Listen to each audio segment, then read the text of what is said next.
বন্ধু বান্ধৱীসকল, আপোনালোকে বাৰু অসমৰ জনপ্ৰিয় অভিনেত্ৰী প্ৰীতি কংকনাৰ খবৰটো পালেনে?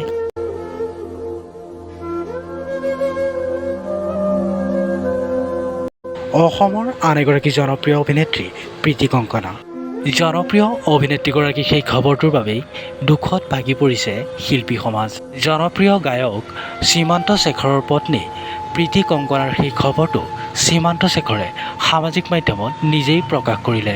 জানিব পৰা মতে, জনপ্ৰিয় অভিনেত্ৰীগৰাকী হঠাৎ অসুস্থ হৈ পৰিছিল আৰু যোৱাকালিৰ দিনটোত তেখেতক তৎকালীনভাৱে অস্ত্ৰোপচাৰ কৰোৱা হয়। প্ৰীতি কংকনাৰ স্বামী সীমান্ত শেখৰে সামাজিক মাধ্যমত লিখে যে যোৱাকালি প্ৰীতিক তৎকালীনভাৱে অস্ত্ৰোপচাৰ কৰোৱা হয় আৰু লগতে তেওঁ লিখিছে যে বৰ্তমান সময়ত কলীয়া গোসাঁইৰ কৃপাত সুস্থ হৈ উঠিছে প্ৰীতি কংকনা।